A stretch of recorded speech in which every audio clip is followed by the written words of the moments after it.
Você está deixando um cara que tem 50 anos de profissão emocionado. Então eu estou emocionado. Cheguei a ir às lágrimas aqui. Um dia eu mudo para Minas Gerais, mudo meu título para votar em você. Pô, Lucinho, o moleque é um fenômeno, pô. Chama de mim, Dal! Nicolas Ferreira deixa Datena emocionado durante a entrevista em um programa da Rádio Bandeirantes. Datena fez algumas perguntas para Nicolas, e as respostas dele, sempre confiante e passando muita verdade, transmitiu tanta sinceridade que Datena não se aguentou e foi às lágrimas, tendo ele mesmo admitido estar emocionado. Datena demonstrou surpresa ao ver que Nicolas não chegou a ser o deputado federal mais votado do Brasil por acaso. Acompanhe o vídeo e comente o que achou dessa entrevista, se Nicolas passa realmente muita sinceridade em sua fala e se você também se emocionou juntamente com o Datena.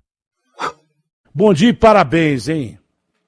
Bom dia, Datena. Bom dia aos ouvintes do Bandeirantes. Obrigado aí pelas palavras. Meu nome é Nicolas Ferreira, né? Eu tenho 26 anos. Nasci numa favela aqui de Belo Horizonte, chamada Cabana do Pai Tomás. Nasci num berço cristão. Graças a Deus, sempre tive um senso de justiça, seja na minha escola, na minha adolescência, na minha faculdade. Me formei em Direito pela PUC Minas. Não tenho histórico de político na minha família. Muita gente pergunta, né? Poxa, com certeza, né? Deve ter aí algum patrão por detrás aí. Mas, na verdade, eu consegui, aos poucos, né, obter aí essa votação, fruto de um trabalho de bastante tempo aí. E fui o segundo vereador mais votado da capital, de Belo Horizonte, e agora surgiu a oportunidade de vir para a Federal para a gente expandir o nosso trabalho. Então me candidatei à Federal e graças a Deus consegui a ser o deputado federal mais votado do Brasil e da história de Minas, né? Então, respondendo aí todas as perguntas, Atena, com relação ao PL, à escolha, eu escolhi o PL por conta da minha identificação com o presidente Bolsonaro. Acredito que ele me representa. Eu sempre deixo isso bem claro, que eu não concordo 100% com ninguém.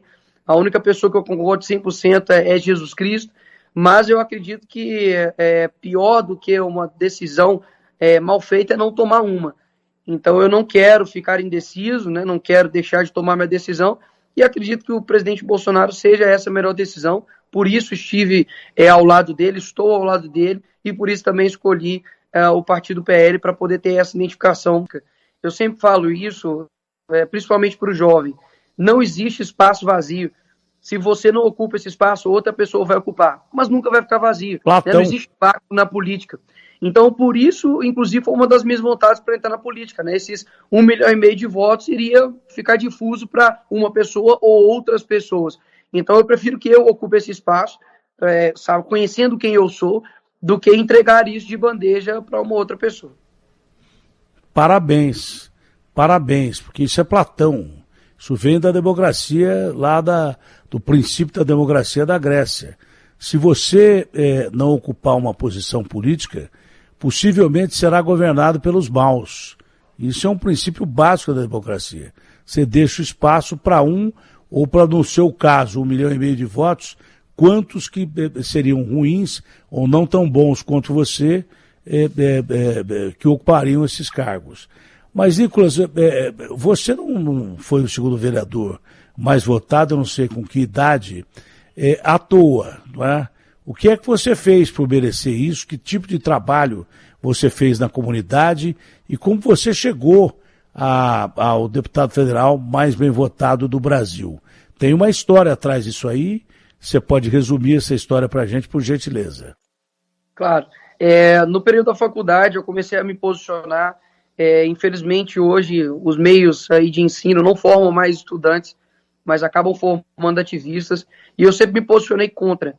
E quando eu finalizei minha faculdade, depois disso, depois de alguns anos, vieram aí a pandemia, e eu me posicionei mais uma vez, né, em momentos de crise que as pessoas veem quem é quem.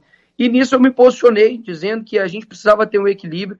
Tem um vídeo meu que estourou no Brasil, que mostrava a hipocrisia dos artistas, e mostrando ali para você ser criativo, fazer origami, para você ficar em casa, aprendendo uma nova língua. sendo que no bairro onde eu nasci e cresci, isso era impossível. Então eu fiz um vídeo mostrando, perguntando às pessoas o que estava ali acontecendo. Defendi muito o trabalhador nessa época, no sentido de comerciantes, lojistas, pessoas ali simples, que estavam sendo tratadas como criminosos. Foi uma época que a gente precisava conciliar economia e saúde, porque pobreza e fome também matam, né? Miséria também mata. E eu vejo que foi uma época onde estava tudo muito polarizado e uma histeria muito grande. E a gente não tinha realmente uma definição do que fazer. E eu, desde o começo, tem vídeo meu de março de 2020, mostrando, pessoal, eu estou aqui hoje mostrando que a gente precisa tomar conta disso. Caso contrário, as coisas vão quebrar, como aconteceu em Belo Horizonte. Então, nessa época, eu cresci muito na rede social. A rede social é um fator muito importante hoje. Eu alcanço mais de 400 milhões de pessoas só no meu Instagram de forma mensal. Então, realmente, eu utilizo isso para o bem. Então, tem várias pautas que são caras para mim, que são caras também para as pessoas.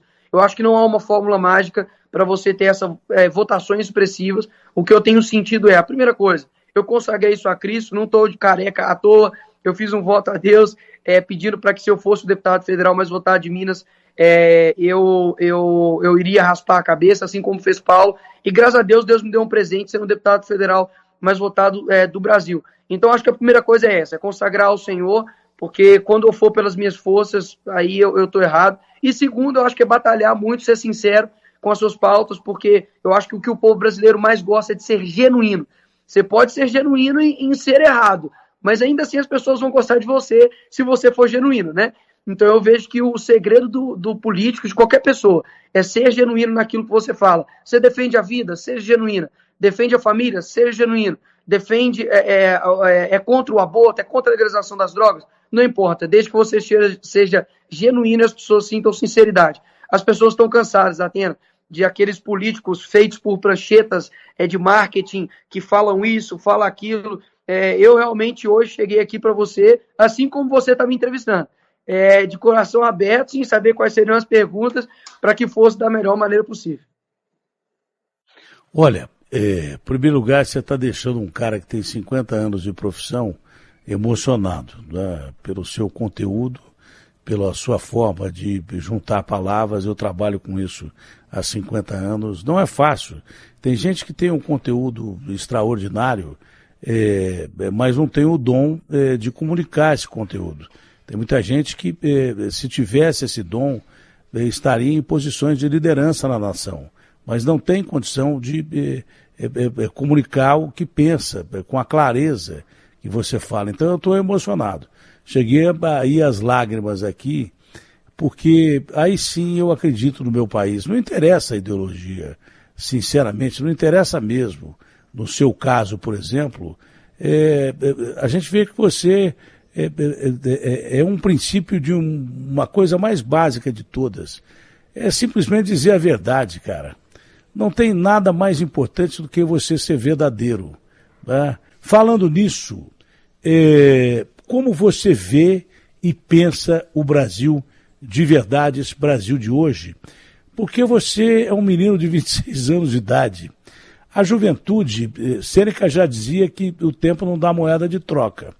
Então, o que você já perdeu aqui para trás, você não vai recuperar. Mas você é um jovenzinho, tá? E você me dá esperança. Quando eu falo com você, eu tenho esperança no meu país. E como você vê o nosso país hoje e quais os caminhos que você vê para que o Brasil saia da situação em que está? O mundo inteiro está mergulhado numa crise terrível, inclusive uma crise de identidade, uma crise humanitária em todos os sentidos, uma crise de fome. O mundo inteiro está passando por uma crise de ódio à beira de uma guerra nuclear. Como você vê o Brasil nesse contexto e o que é que o Brasil precisa fazer para sair disso, sob o seu ponto de vista?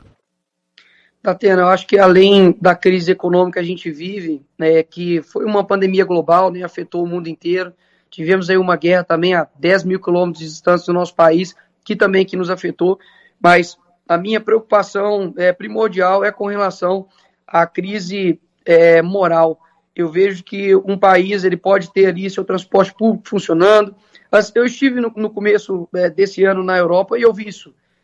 Transporte público funcionando, escolas, universidades, tudo funciona.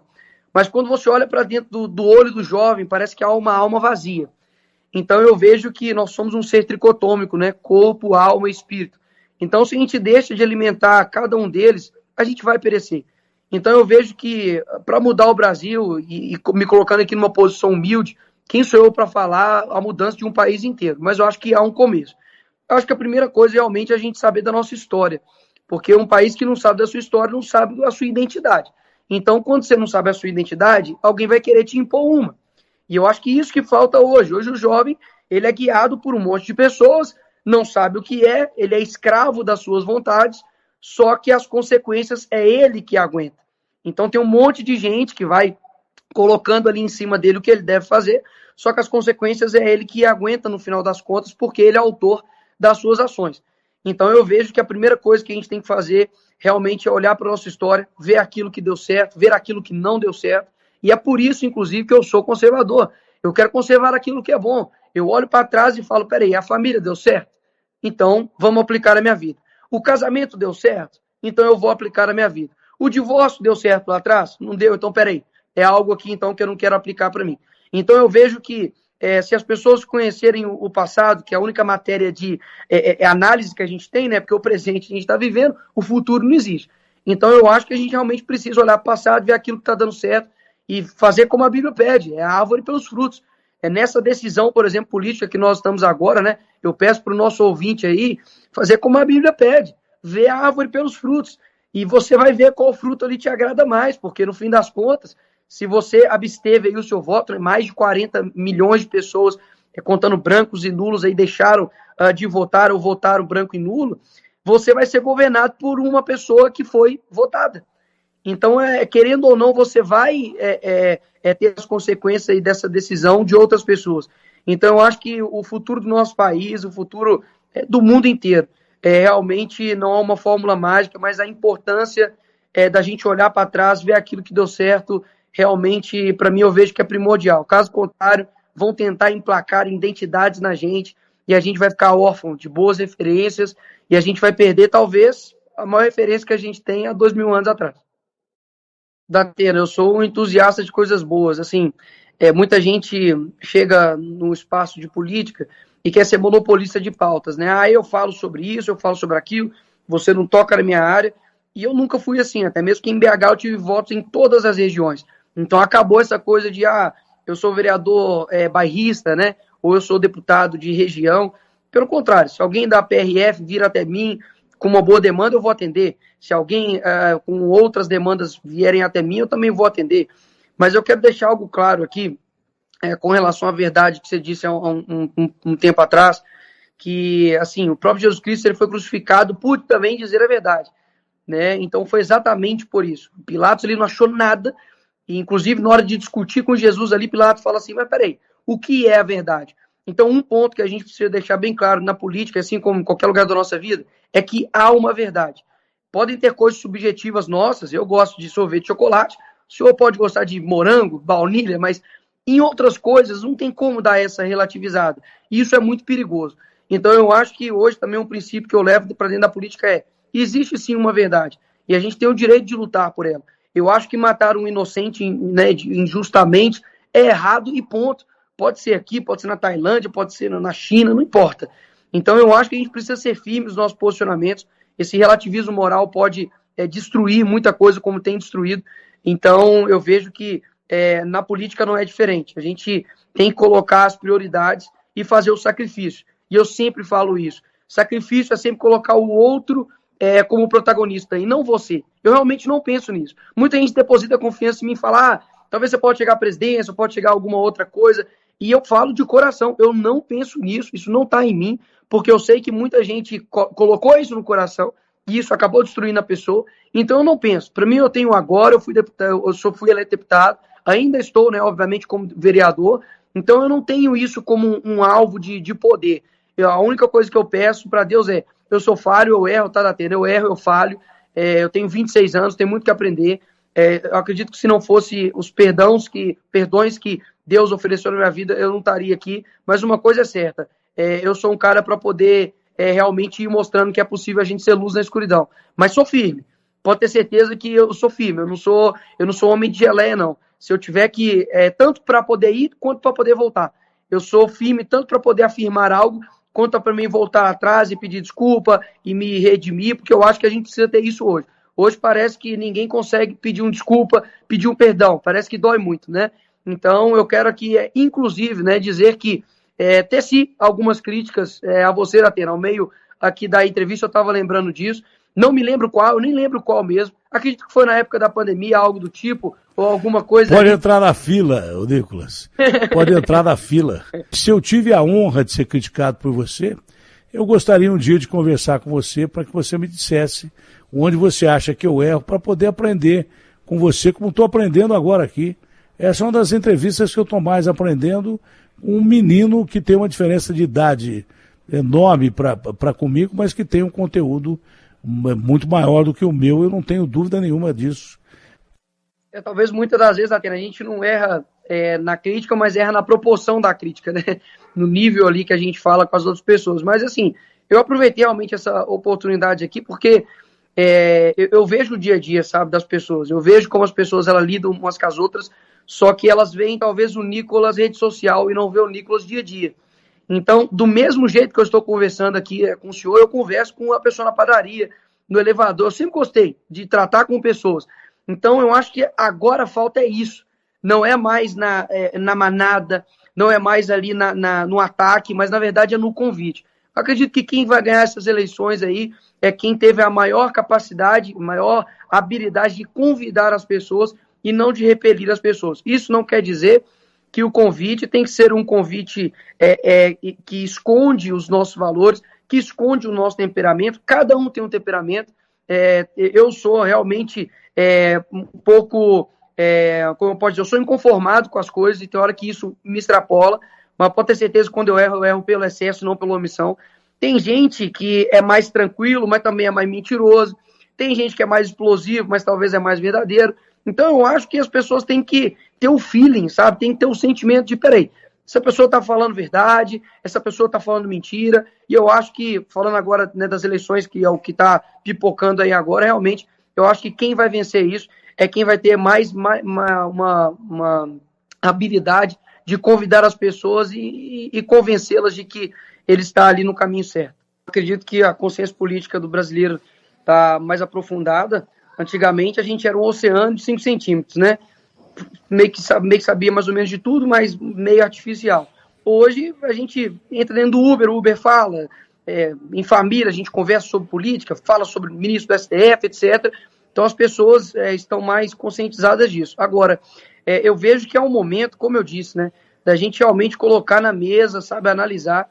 Como eu disse aqui, Datena, eu tenho meus posicionamentos firmes com relação a cada um dos dois candidatos. Eu acho que a gente realmente precisa fazer uma análise mais séria, sair de um polo onde a gente fica cego, não consegue enxergar erros, defeitos e elogios também. Eu vejo que muitas pessoas são histéricas com os defeitos, né, do governo Bolsonaro, mesmo que sejam ali pequenos ou não, e são tímidos quanto às qualidades, né? Então eu vejo que nós somos aí o único país em deflação. Nós enfrentamos aí uma pandemia e temos recordes, né, de desemprego, de criação de emprego aqui no Brasil. Então, a gente tem vários feitos muito, muito bons. E quando eu olho para o outro lado, se me permite aqui, Datena, eu não consigo jamais imaginar a possibilidade de dar o meu voto de confiança para um candidato que o que ele quer fazer agora, que ele não fez nos 16 anos, onde o partido dele esteve no poder. E quando eu olho para o lado cristão, nós temos princípios, nós temos valores. E o cristão aí, incluindo, né, as religiões, são mais de 80% do Brasil. Então, se o cristão posicionar, você concorda comigo que essa eleição aí é definida? Nós temos aí dentro da Bíblia algo bem claro com relação a não roubarás. Nós temos algo aí bem claro com relação à vida, né, de você não apoiar aí o aborto, por exemplo. Você tem vários princípios que, para mim, são muito caros e são inegociáveis. Então, eu vejo Datena, que muitas das vezes as pessoas estão colocando isso como um mero ali adversário político, mas eu quero dizer para vocês aqui, há uma diferença muito grande entre o eleitor e o ativista político. O eleitor pode até estar enganado ali com as coisas, mas o ativista político sabe o que ele está fazendo. E eu acho uma desonestidade muito grande. Um partido que comprovadamente saqueou os nossos cofres públicos. Mas quem dera, se tivesse só sido isso, quem dera se fosse só dinheiro, porque dinheiro você recupera, Datena. Dinheiro você trabalha, você dá o gás, você pede para alguém emprestado, depois paga ali aquela pessoa, que é importante também, né? A gente devolveu o dinheiro que a gente pegou emprestado. Mas, muito além disso, foram pautas morais, foram pautas que são preciosas para o brasileiro. As alianças que foram feitas com outras pessoas. Quando você tem ali, por exemplo, um amigo, né, do Lula, Daniel Ortega, cortando o sinal da CNN no seu país, impedindo com que pessoas ingressem em uma missa por conta ali simplesmente de uma ideologia política que, como eu disse aqui, olha para o histórico. O povo brasileiro, olha para o histórico. Eu não estou pedindo aqui para você vir para o meu time, sabe, para te convencer na marra. Eu só estou pedindo uma coisa, olhe para o histórico. Talvez você, na sua omissão ou na sua ação, vai colocar em risco aí o futuro de um país inteiro. Podia dizer por que você acha que é importante essa nossa juventude ir às urnas e votar? Os jovens, antigamente, né, na Venezuela, não se envolveram com a política, né? Hoje os filhos deles comem lixo. Então eu acho que a gente precisa pensar mais do que o final de semana, né, jovem? Você precisa pensar mais do que a tela do seu celular. Quando a gente olha, né, a liberdade que nós temos hoje de imprensa, a nossa liberdade de comunicação, todo jovem gosta de abrir um Netflix, de abrir o TikTok, de abrir o Instagram, e tudo isso foi fruto de liberdade. Queira você ou não, tendo ali os erros ou não, seja ali do criador do aplicativo, mas é algo que todo mundo usufrui. Então, a Bíblia fala, né, que, jovens, eu vos escolhi porque sois fortes. A palavra do Senhor está em você e já vencestes o maligno. Então, a Bíblia fala que o jovem, ele tem força. Mas se o jovem não tem propósito, já era. É como se fosse um canhão sem direção. Então, eu acho que hoje o jovem ele precisa entrar na política e saber que há um propósito naquilo dali, porque a vida política ela influencia na sua vida de maneira muito clara. Na pandemia nós vimos isso. Você ficou dentro de casa por uma decisão política. No Rio de Janeiro, a polícia militar ficou impedida de entrar nas favelas por conta de uma decisão política, e pessoas sofreram com isso.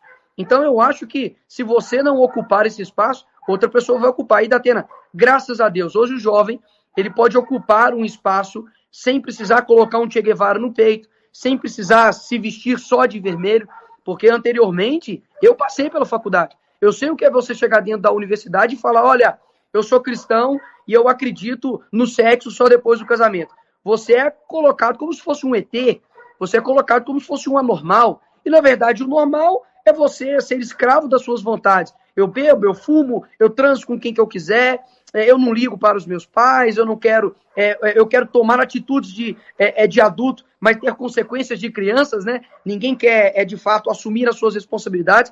Então, se o jovem não entender que política vai muito mais do que uma mero expressão ideológica e partidária, e, na verdade, influência, eles vão entender que a política está no dia a dia. Então, na verdade, não é só o político que te influencia.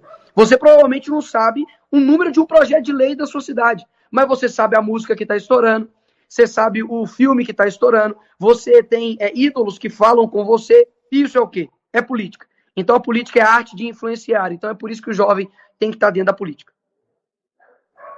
Olha, é a pergunta boba que eu ia fazer, mas eu acho que ela é importante, porque eu sei que a resposta sua vai ser muito superior à pergunta que eu fizer.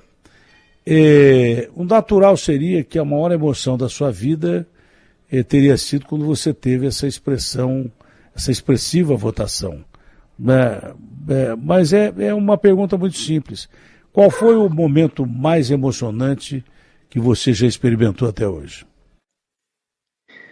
Olha, eu acredito que quando eu era pequeno eu tinha um tio que me envolveu ali com crime, e sempre quando ele ia na igreja, né, eu pedia para Deus, né, para ele aceitar Jesus. Só que ele é um cara meio rebelde, ele era uma pessoa que ia na igreja, mas depois saía antes do apelo ali, né? E eu sempre pedia para Deus, falei, Deus, faça com que o meu tio aceite a Jesus e tudo. E aí eu lembro que em um determinado dia eu vi que ele tinha entrado dentro da igreja, eu orava lá, pedia, Senhor, salva o meu tio, essa hora, olhe pela vida dele e tudo. E aí, quando eu decidi ir até ele para poder chamar ele na frente ali na igreja, ele já estava lá na frente. Então, eu acho que foi a primeira memória que eu tenho, assim, de conversar com Deus como um amigo, não como ali uma pessoa distante, e falar, poxa, Deus realmente me ouviu, cara. Sabe, ele, assim, mesmo sendo aqui uma criança, eu tinha ali meus 11 anos de idade, falou, pô, mesmo sendo uma criança, se Deus me ouviu aqui é porque realmente ele existe. E aí meu tio aceitou Jesus e depois disso, depois passou ali alguns anos, se eu não me engano, acho que foi 1 ano e meio, meu tio morreu, graças a Deus, não por conta do crime, ele estava trabalhando, sentiu uma dor no coração e Cristo levou ele. Então eu poderia ter achado que era como se fosse uma penalidade ali de Deus com meu tio, mas na verdade eu vi como um cuidado. E graças a Deus ele aceitou Jesus antes de tudo disso. Então eu acho que isso foi um dos momentos mais emocionantes da minha vida, que pela primeira vez eu tratei Deus não como uma pessoa distante, mas como um amigo.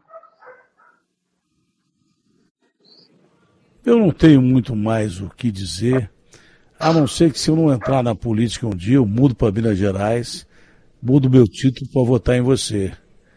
Porque eu senti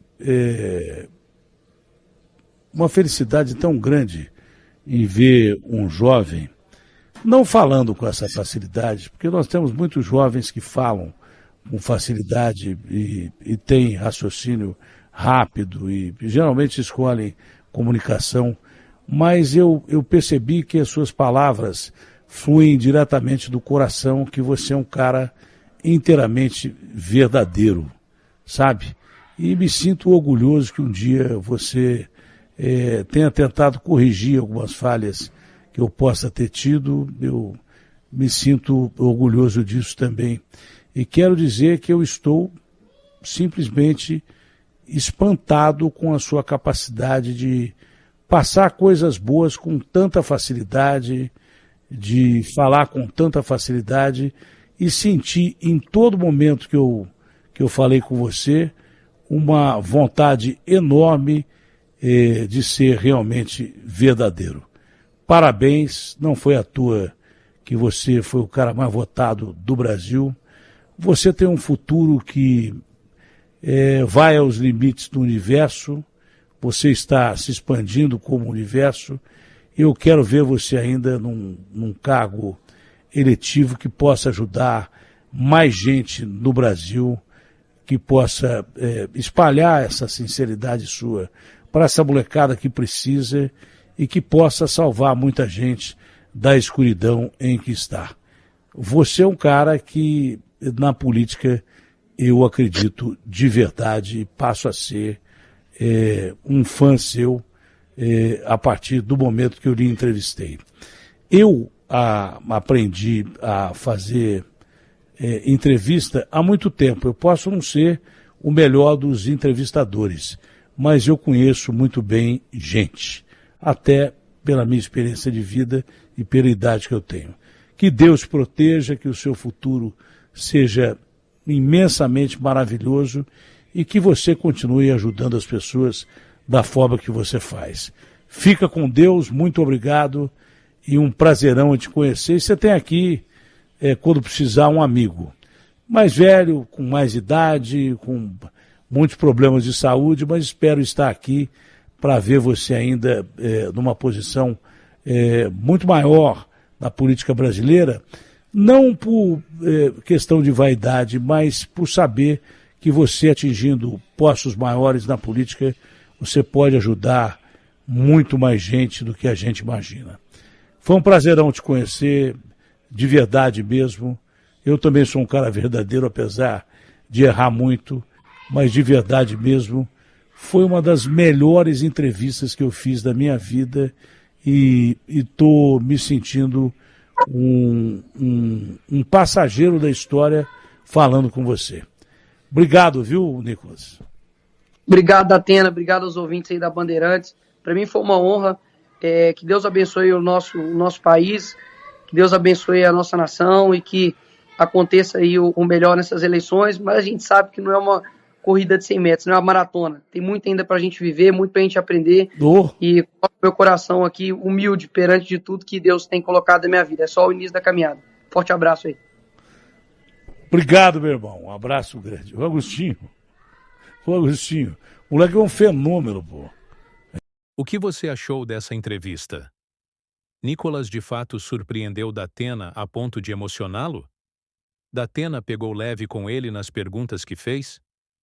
Deixe a sua opinião nos comentários, curta o vídeo e se inscreva no canal. Até a próxima.